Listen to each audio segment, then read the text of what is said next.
Cincinnati Bengals on the road Week 16, now playing 2025 out after eating a donut versus Baltimore last week. So they stop him on 4th down, and that will officially turn out the lights on the Cincinnati Bengals. Miami Dolphins also on the outs after their faint hopes were dashed at the hands of the Steelers on Monday night. And the Dolphins, as far as playoff hopes are concerned, they're finished.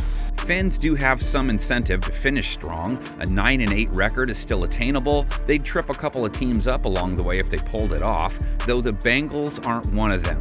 But tip your cap to Joe Burrow, dude gets it. If I'm not having fun making millions playing a game, then what am I doing? Now, doesn't mean he's doing cartwheels when he loses and gets shut out like he did last week while throwing 2 INTs. Burrow again kind of stumbles, and he's intercepted. Picked off by Van Noy. That's back-to-back games he's thrown 2 interceptions. He's the proud type, so you know he'd like to finish the year strong. He's made 5 starts, is sitting on an 84 rate, so let's see if he can bring it up to 90 by the time the year is over. First step, play well versus a Miami defense that had been pretty Scrooge-like with the points as of late until Pittsburgh showed up anyway. Got it to DK Metcalf. And fighting his way for the touchdown.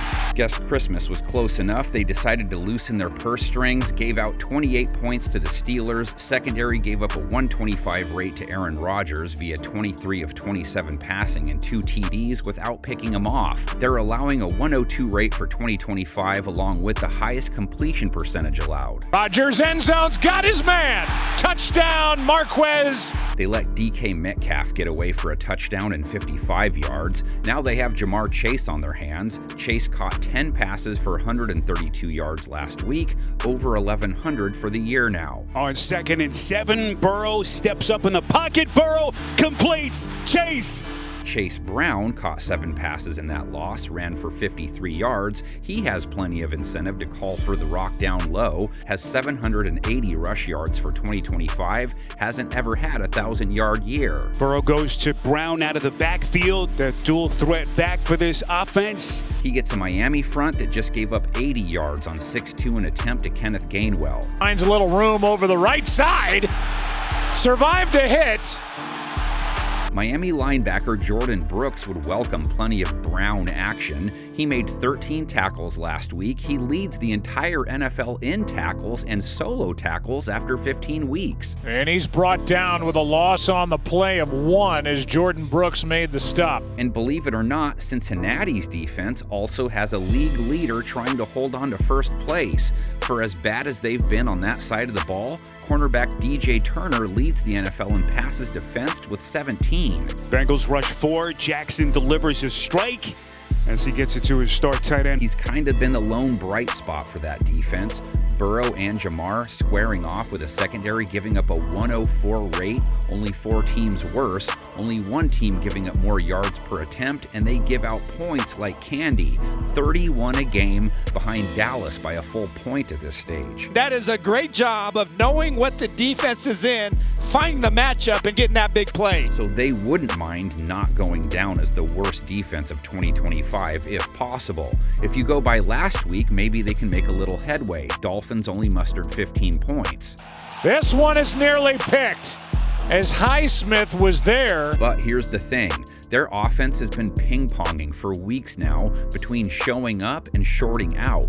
From week 16 to present, 27 points, then to 6, 34, then 6, then 30, then 16, then 21, then 34, then 15 last week. So in theory, they're in line for a better output, which would make sense with that Bengals defense up next. But can they do it with Quinn Ewers starting? Despite Tua coming off a solid outing, Miami made the call to bench Tagovailoa. He finished with 2 TDs and a 113 rate with over 250 yards in what may have been his last start for the Fins. Another one to the end zone and a jump ball that's caught by Waller for the touchdown. Ewers, a rookie, 7th-round pick out of Texas, made a few throws in mop-up duty this year, that's about it. Hit Darren Waller for both his touchdowns. Waller has 6 now, maybe a little comeback player of the year award candidate.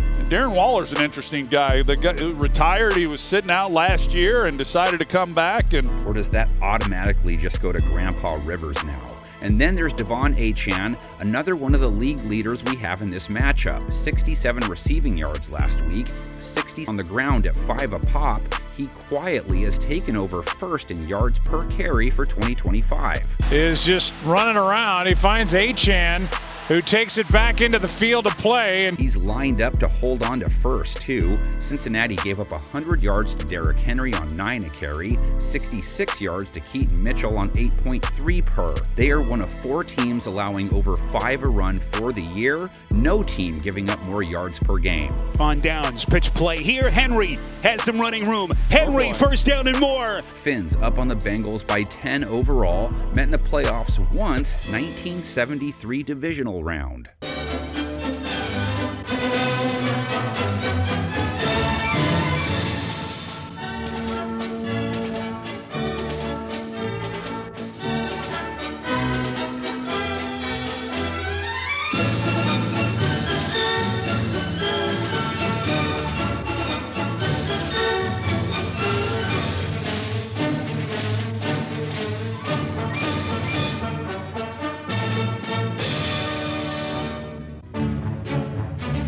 Next came the AFC Championship and the confident Oakland Raiders. In September, the Dolphins had lost in Oakland. Now they would establish their dominance with a game-opening 80-yard drive.